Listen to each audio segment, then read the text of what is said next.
Bonjour chers amis et bienvenue sur cette chaîne, la chaîne de l'immigrant. Sur cette plateforme, vous aurez donc accès à des informations et aussi à des formations pouvant vous aider à vous épanouir sur votre trajet aux États-Unis et ailleurs, et aussi à passer les mêmes informations à vos amis qui vivent ailleurs.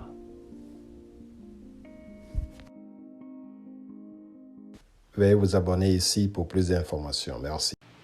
Bonjour une fois encore. Je m'en vais donc vous donner deux astuces à utiliser pour pouvoir mettre sur pied un credit history qui est assez solide pour pouvoir donc vous aider à avoir des prêts facilement. La première méthode, c'est juste ce qu'on appelle le Secure Credit Card. Donc, ce que vous allez faire, Secure Credit Card. Alors, imaginons par exemple que je veux faire un prêt chez quelqu'un. Et ce que moi je fais dans ce cas, c'est de mettre par exemple en gage quelque chose qui m'appartient, quelque chose qui a de la valeur. Alors, je dépose un article ou bien un produit de valeur chez la personne ou bien un bien que je donne à cette personne-là pour lui dire si jamais je ne vous paie pas, vous pouvez donc prendre en contrepartie ce que j'ai laissé donc à votre disposition. Alors, cette personne à qui je demande un prêt est un peu plus motivée à me passer de l'argent parce qu'ils savent que si jamais je ne viens pas payer, ils ont mon bien, donc ils peuvent prendre en contrepartie. Donc, c'est pour cela que ce prêt peut se passer un peu plus facilement. C'est une technique semblable qu'on utilise ici dans le cadre du Secure Credit Card. Vous allez auprès d'une banque, vous leur demandez donc de vous donner une carte de crédit un peu spéciale qu'on appelle donc le Secure Credit Card. La banque va vous demander de faire un deposit, donc de déposer de l'argent à leur niveau. Supposons par exemple que vous demandez une carte avec un montant de $200. Le montant utilisé qui sera disponible sur la carte donc sera de $200. Dans ce cas, la banque vous demande de faire un dépôt de $200 en contrepartie que vous n'allez pas pouvoir toucher pendant un certain temps. Souvent, c'est bloqué jusqu'à un moment de 6 mois. Alors, donc, vous allez toujours remplir ce qu'on appelle une application avec votre nom, là vous travaillez, votre social, votre date de naissance, tout ça là. Et la banque donc vous donne cette carte-là parce que sachant que vous avez un dépôt chez eux et que si jamais cet argent n'est pas payé comme cela se doit, ils vont juste prendre ce que vous aviez déjà déposé à leur niveau.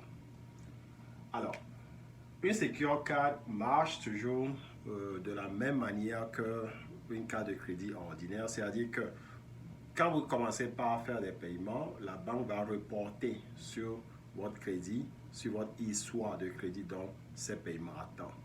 Donc, c'est nécessaire que quand vous avez cette sorte de carte-là, que vous payiez donc à temps, comme cela se doit. Comme ça, donc, vous avez des points positifs sur votre credit history. Donc, ça, c'est la première méthode.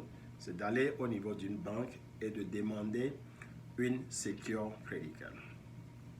La deuxième chose, donc, c'est de demander une Regular Credit Card au niveau de la banque où vous avez été pendant longtemps. Alors, supposons par exemple que vous avez ouvert donc un compte bancaire au niveau d'une banque. Alors, vous avez donc votre père qui est viré là-bas pendant un certain temps. La banque peut aller donc se référencer à ça et savoir que vous avez un paiement régulier ou bien vous avez une source de revenus qui vire de l'argent régulièrement sur ce compte-là. Alors, il y a de très fortes chances que si vous demandez une carte de crédit régulière à cette banque, ils vont vous donner cela parce qu'ils peuvent regarder votre histoire de revenus sur votre compte qui est à leur niveau.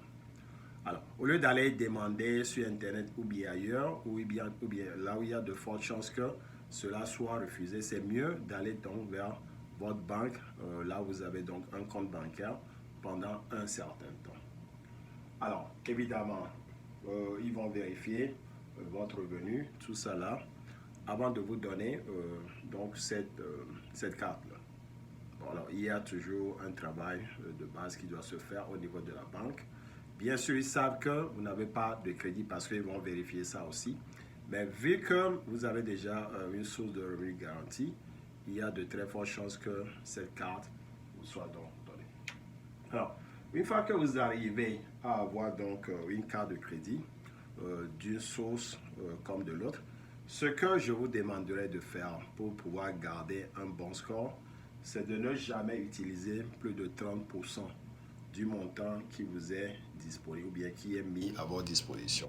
Alors, je m'explique. Supposons que la carte a une limite de $1000. Alors, faites attention pour ne jamais dépasser $300 d'utilisation.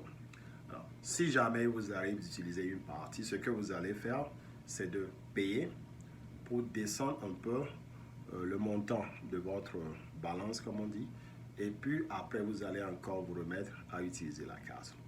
Parce que quand vous avez une carte qui a une valeur de 1000 et que vous allez utiliser 900, ce que cela montre au niveau de la banque, c'est que vous ne savez pas gérer votre argent et ils vont hésiter à pouvoir monter donc la limite et cela ne va même pas vous avantager pour le score parce que le score aura tendance à rester très bas parce que c'est l'image de quelqu'un qui est coincé financièrement. Donc, n'utilisez jamais plus de 30%. Et la deuxième chose, c'est qu'il faut toujours payer à temps. Il y a une date qu'on appelle due date. Donc, vous devez donc payer ce que vous devez à la banque au plus tard cette date-là. Voilà un peu brièvement ce que je veux vous présenter aujourd'hui. Je vais faire d'autres vidéos dans le même sens. Donc, abonnez-vous à cette chaîne pour pouvoir donc profiter de ces vidéos futures. Donc, à bientôt. Bye bye. Veuillez donc vous abonner à cette chaîne et à bientôt.